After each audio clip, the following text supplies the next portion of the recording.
Simulan natin ang ating banal na pagdiriwang sa ngalan ng Ama at ng Anak at ng Espiritu Santo. Amen. Sumainyo ang Panginoon. At sumaiyo rin. Mga kapatid, sa araw na ito, pinagdiriwang ang pagunita kay San Carlos Borromeo, isang obispo, upang tayo ay maging marapat gumanap sa piging ng Panginoon. Aminin natin at pagsisihan ang ating mga pagkukulang. Inaamin ko sa makapangyarihan Diyos At sa inyo mga kapatid, nalubha akong nagkasala sa isip, sa salita at sa gawa, at sa aking pagkukulang. Kaya isinasamo ko sa mahal na Birheng Maria, sa lahat ng mga anghel at mga banal, at sa inyo mga kapatid na ako'y ipanalangin sa Panginoong ating Diyos. Kaawaan tayo ng makapangyarihan Diyos, patawarin tayo sa ating mga kasalanan, at patnubayan tayo sa buhay na walang hanggan. Amen.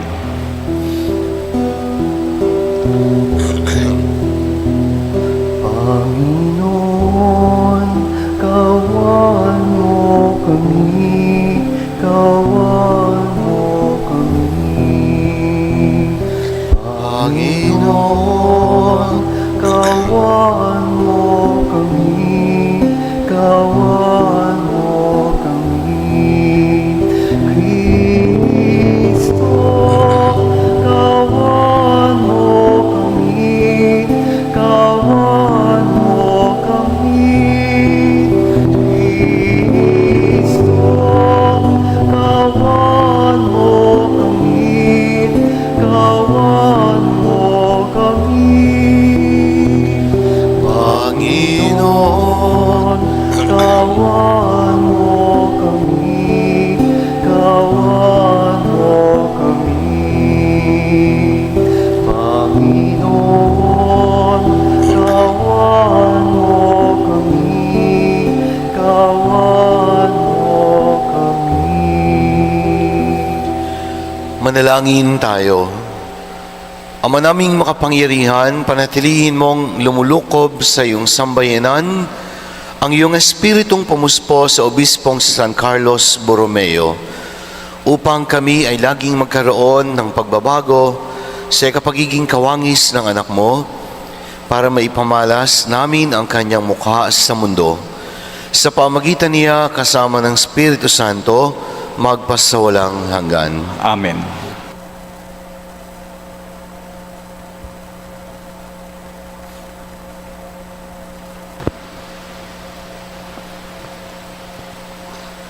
Pagbasa mula sa sulat ni Apostol San Pablo sa mga taga-Roma.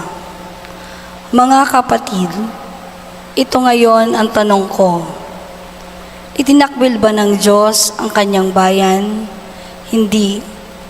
Ako'y isang Israelita mula sa lahi ni Abraham at kabilang sa lipi ni Benjamin.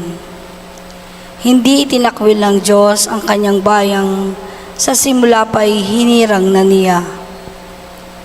Ibig bang sabihin ngayon na tisod ang Israel ay tuluyan na siyang nabuwal? Hindi. Ngunit dahil sa pagkatisod ng mga Israelita, dahil sa katigasan ng kanilang ulo, umabot sa mga hintil ang kaligtasan. Nang sa gayoy, maging bulo sa mga ito ang Israel. Ngayon, kung ang paglabag ng mga ito ay naging isang pagpapala ng sanlibutan at ang kanilang pagkabigo ay nakabuti sa mga hintil, gaano pa kaya ang pagbabalik loob nilang lahat? Mga kapatid, may isang hiwaga na ibig kong malaman nyo para hindi maging mataas ang palagay nyo sa inyong sarili. Ang pagmamatigas ng bansang Israel ay pansamantala, hindi panghabang panahon. Ito'y tatagal lamang hanggang sa makalapit sa Diyos ang kabuang bilang ng mga hentil. Sa gayon, maliligtas ang buong Israel ayon sa nasusulat. Magbubuhat sa Sion ang tagapagligtas.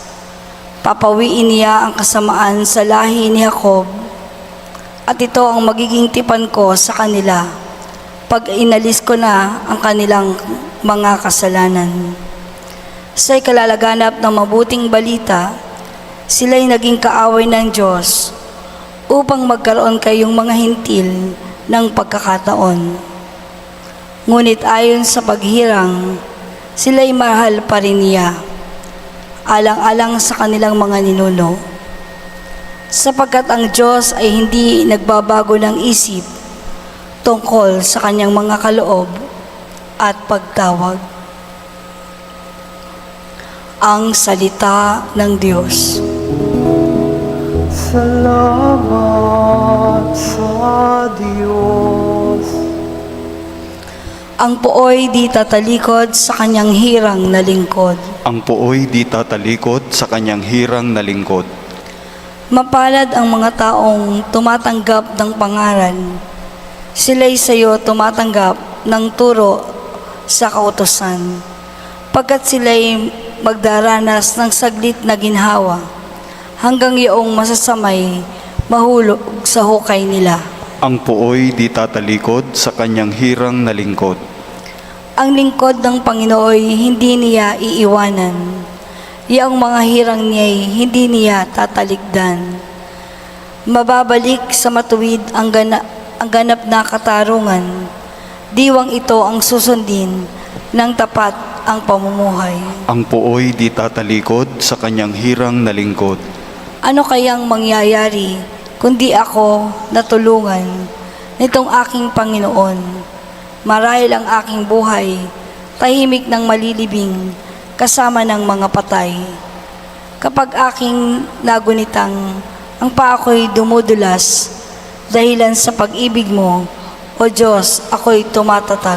Ang puoy di tatalikod sa kanyang hirang na lingkod. Sumainyo ang Panginoon. At sumayo rin.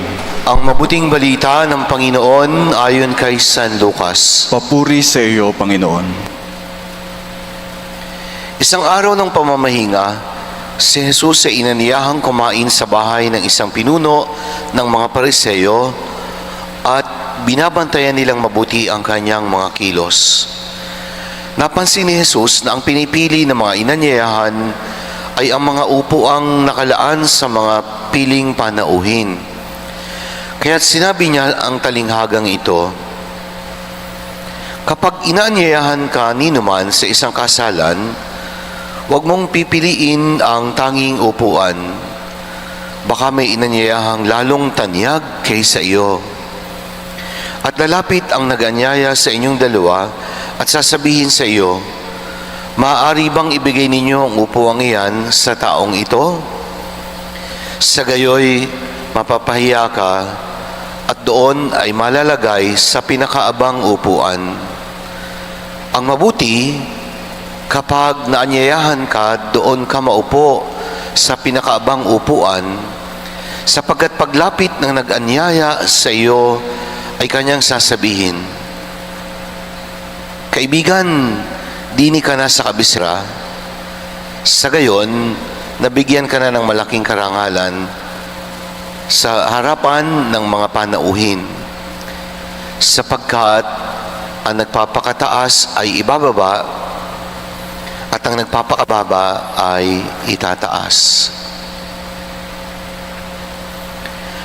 Mga kapatid, ang mabuting balita ng Panginoon. Pinupuri ka namin, Panginoong Hesukristo.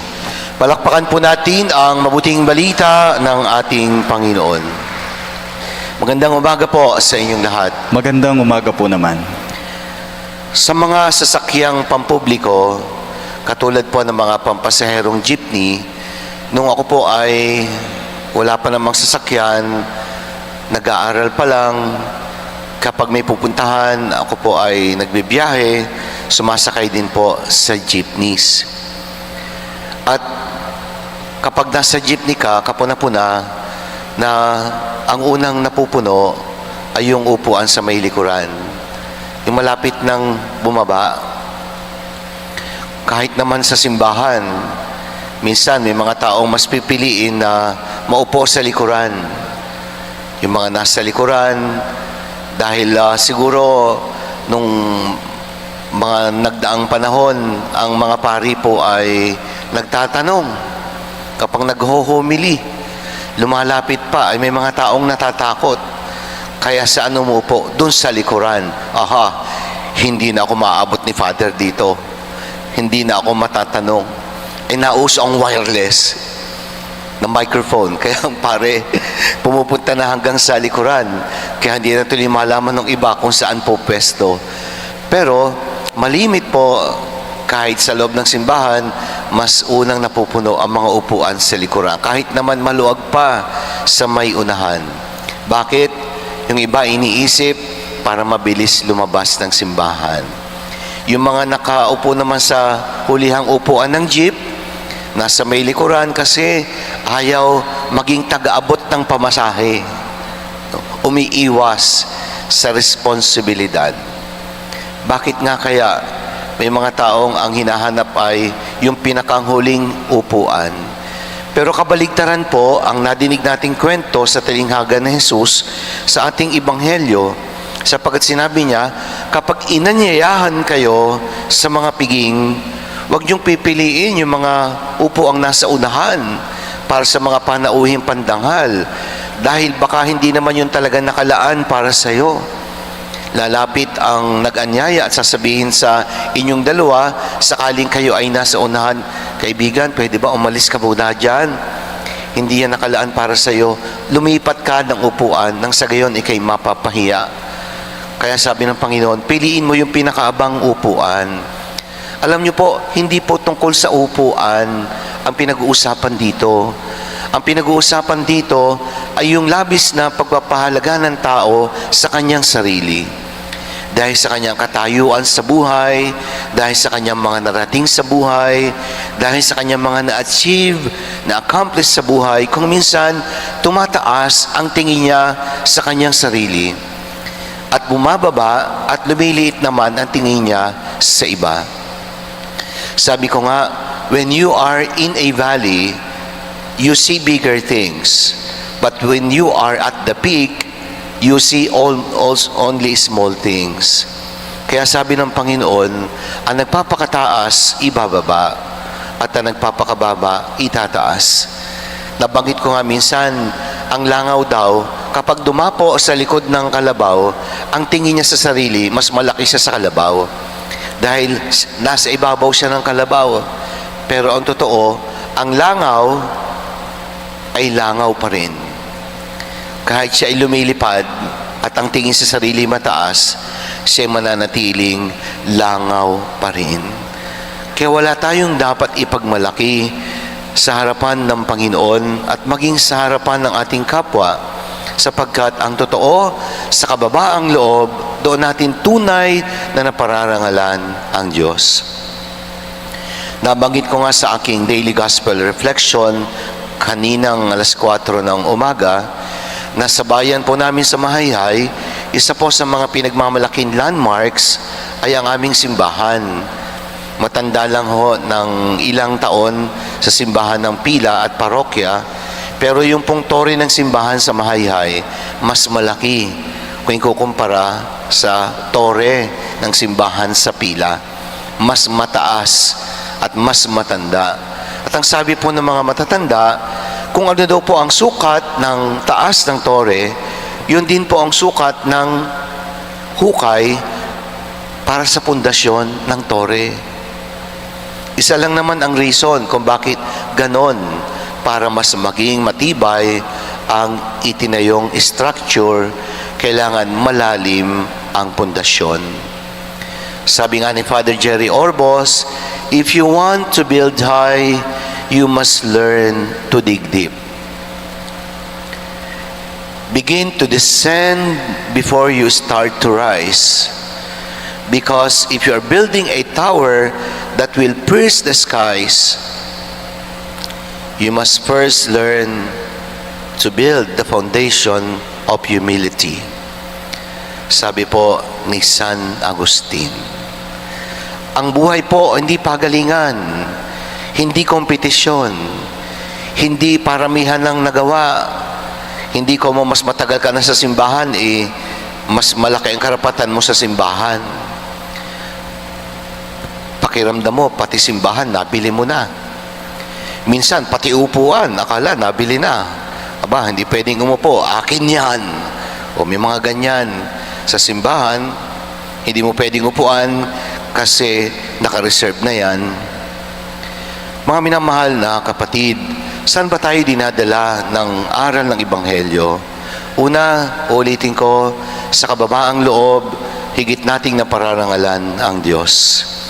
Hindi kailangan makipag-unahan, hindi kailangan makipagpagalingan, sapagkat ang buhay ay hindi naman isang kompetisyon. Our worth as individual persons is not measured by our social standing and ranking in the society. Pangalawa, dahil sa kababaang loob, nakikita natin ang tunay na mukha ng ating sarili at pagkatao sa harap ng kadakilaan ng Diyos. Tayo yung mga nilalang at ang Diyos ang lumalang sa atin. Tayo yung mahihina kung kaya't ang Diyos ang lakas natin. Tayo yung mga katiwala lamang at ang Diyos ang ating Panginoong pinaglilingkuran, sapagkat Siya ang nagmamay-ari ng lahat, maging ng ating buhay. Kaya ulitin ko, sa harapan ng ating kapwa, sa harapan ng Diyos, walang lugar ang pagmamalaki, sapagkat Diyos lamang ang dapat nating ipagmalaki. Pangatlo, kung sa pagiging aba at maliit sa paningin ng iba, ay hindi tayo nabibigyan ng parangal ng mundo, sa ating kababaang loob, tiyak ang parangal na ibibigay ng Diyos. Bakit po? Sapagkat yung parangal na ibibigay ng tao, kukupas din yan. Mawawala. Hindi ho yan magtatagal. Subalit ang parangal na ibinibigay ng Diyos, umaabot hanggang sa buhay na walang hanggan. Darating ang panahon na kami pong mga pari na naglingkod sa inyo at kayo pong aking mga pinaglingkuran ay lilipas din. May maiiwan lang, pangalan. Sa mga pader ng simbahan, andyan, nakasulat ang pangalan ni Monsignor Mel Barcenas nung maging Diocesan Shrine. Di ba? Nung naging National Shrine, andyan, nakasulat ang pangalan ni Father Edwin Lusterio. At ako'y aalis dito, wala na ako sa mundo, yung pangalan ko nakadikit pa rin sa pader ng Chapel of the Relic, sa may likuran ng simbahan, sa ating gemeladyo, sa pagkakaloob ng first class relic at iba pa. Pero darating ang panahon, malilimot din ho tayo. Subalit ang parangal na ibinibigay ng Diyos, aabot hanggang sa buhay na walang hanggan. Remember that humility saves man, and pride makes him lose his way to heaven. There's no other way that will lead us to heaven except the way of humility.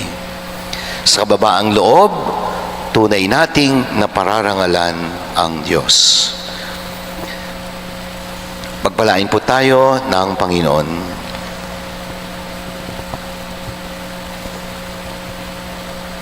Manalangin tayo sa Diyos Amang nasa langit upang matutunan natin ang kahulugan ng paglilingkod mula sa Kanyang anak na si Jesus. Ang ating itutugon, Panginoon, dinggin mo ang aming panalangin. Panginoon, dinggin mo ang aming panalangin.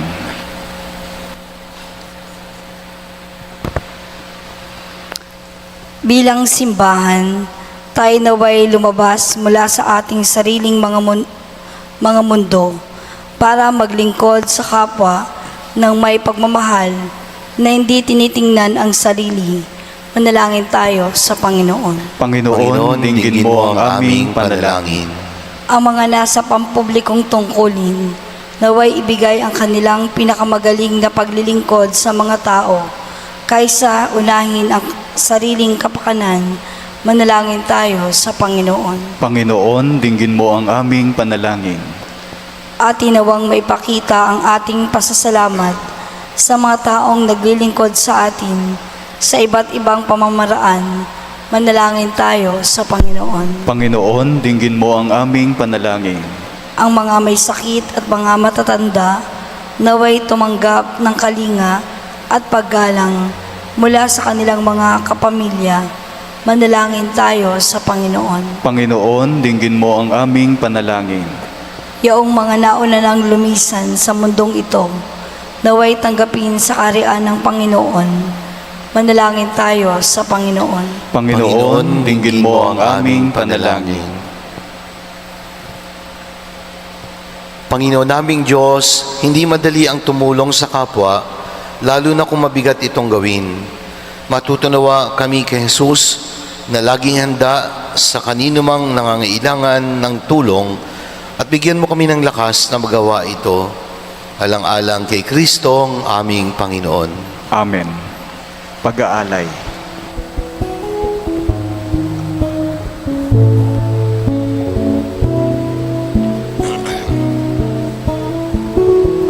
Aming alay sa iyo, Panginoon. Manalangin kayo mga kapatid upang ating paghahain ay kalugdan ng Diyos amang makapangyarihan. Tanggapin nawa ng Panginoon itong paghahain sa iyong mga kamay, sa kapurihan niya at karangalan, sa ating kapakinabangan at sa buong sambayanan niyang banal. Ama naming lumikha, ngayon mo ang aming mga alay na nasa iyong dambana. Ngayong si San Carlos Borromeo ay ginugunita. Ipagkaloob mong dito ay aming pakinabangan ang pagiging masagana sa bunga ng gawang kabutihan. Pakundangan sa bigay mo sa kanyang malasakit sa kapakanan ng tanan. Sa pamagitan ni Kristo, kasama ng Espiritu Santo, magpasawalang hanggan. Amen.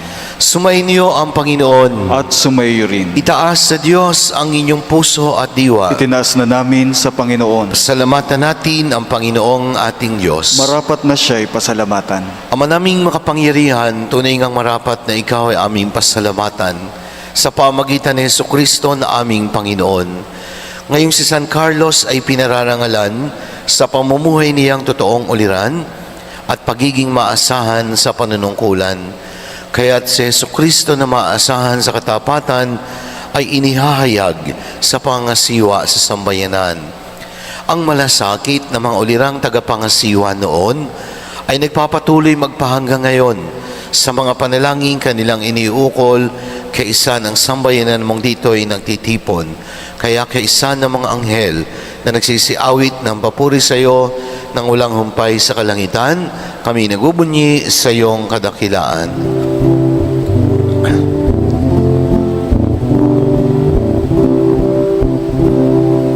Santo, Santo, Santo, Panginoong Diyos ng mga hukbo, napupuno ang langit at lupa ng kadakilaan mo. Hosanna sa kaitaasan, pinagpalang na Ito sa ngalan ng Panginoon. Hosanna sa kaitaasan.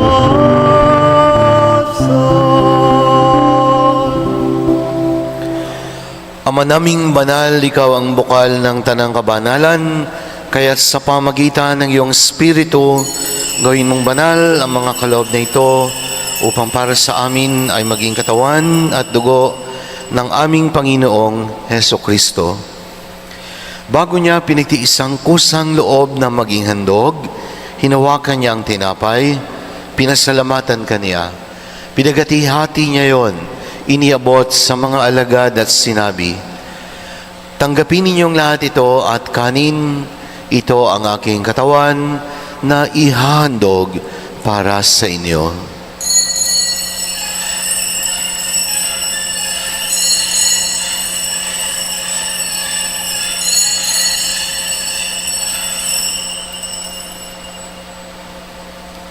Gayun din naman nung matapos ang hapunan, hinawakan niya ang kalis, muli kanyang pinasalamatan. Iniabot niya ang kalis sa mga alagad at sinabi, "Tanggapin ninyong lahat ito at inumin. Ito ang kalis ng aking dugo, ng bago at walang hanggang tipan. Ang aking dugo na ibubuhos para sa inyo at para sa lahat, sa igapagpapatawad ng mga kasalanan. Gawin niyo ito sa pag-alala sa akin.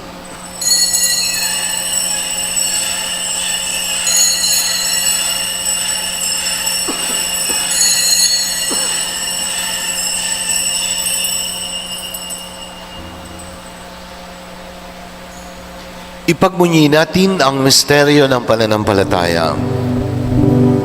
Ang ipinahayag na namatay ang iyong anak, nabuhay bilang Mesiyas at magbabalik sa wakas para mahayag sa lahat. Ama, ginagawa namin ngayon ng pag-alala sa pagkamatay at muling pagkabuhay ng iyong anak. Kaya't iniaalay namin sa iyo ang tinapay na nagbibigay buhay at ang kalis na nagkakaloob ng kaligtasan. Kami nagpapasalamat dahil minarapat mo kaming tumayo sa harap mo para maglingkod sa iyo. Sinasamo namin kami magsasalo-salo sa katawan at dugo ni Kristo ay mabuklod sa pagkakaisa sa pamagitan ng Espiritu Santo. Ama, lingapin mo ang iyong simbahang laganap sa buong daigdig. Pagpalain mo po ang lahat na nakikiisa sa pag-aalay ng misang ito. Alalahanin mo rin ang mga kapatid naming nahimlay na may pag-asang sila'y muling mabubuhay kaisa ng lahat ng mga pumanaw kasama ng mga yumaong aming pinagdarasal sa misang ito.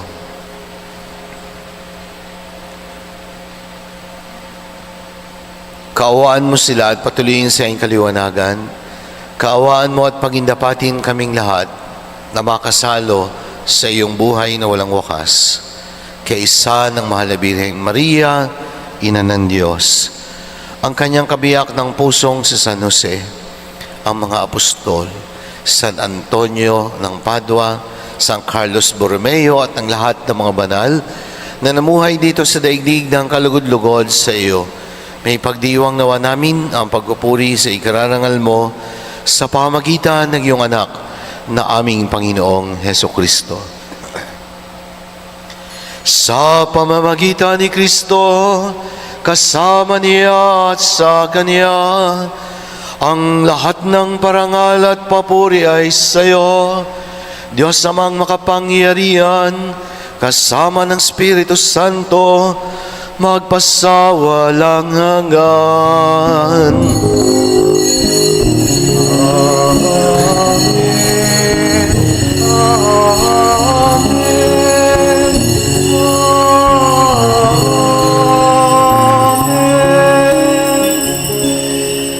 Awitin natin ng lakas loob ang panalangin itinuro ni Jesus. Hinihiling namin kami iadyas sa lahat ng masama, pagkalooban ng kapayapaan araw-araw, iligtas sa kasalanan at ilayo sa lahat ng kapahamakan. Samantalang aming pinananabikan ang dakilang araw ng pagpapahayag ng tagapagligtas naming si Jesucristo. Sapagkat iyo ang kaharian at ang kapangyarihan at ang kapurihan magpakailanman, magpakailanman, magpakailanman. Amen. Panginoong Hesukristo, sinabi mo sa iyong mga apostol, kapayapaan ang iniiwan ko sa inyo. Ang aking kapayapaan ang binibigay ko sa inyo. Tunghayan mo ang aming pananampalataya at huwag ang aming mga pagkakasala. Pagkalooban mo kami ng kapayapaan at pagkakaisa ayon sa iyong kalooban kasama ng Espiritu Santo magpasawalang hanggan. Amen. Ang kapayapaan ng Panginoon ay laging sumainyo. At sumaiyo rin. Magbigayan kayo ng kapayapaan sa isa't isa. Peace be with you. Peace be with you po.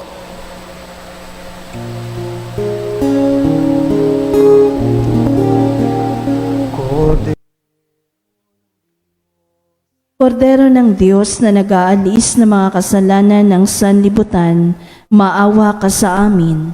Kordero ng Diyos na nag-aalis ng mga kasalanan ng sanlibutan, maawa ka sa amin. Kordero ng Diyos na nag-aalis ng mga kasalanan ng sanlibutan, ipagkaloob mo sa amin ang kapayapaan. Narito si Jesus, ang kordero ng Diyos. Siya nag-aalis ng mga kasalanan ng mundo. Mapalad ang mga inanyayahan sa kanyang piging. Panginoon, hindi ako karapat dapat na magpatuloy sa iyo, ngunit sa isang salita mo lamang ay gagaling na ako.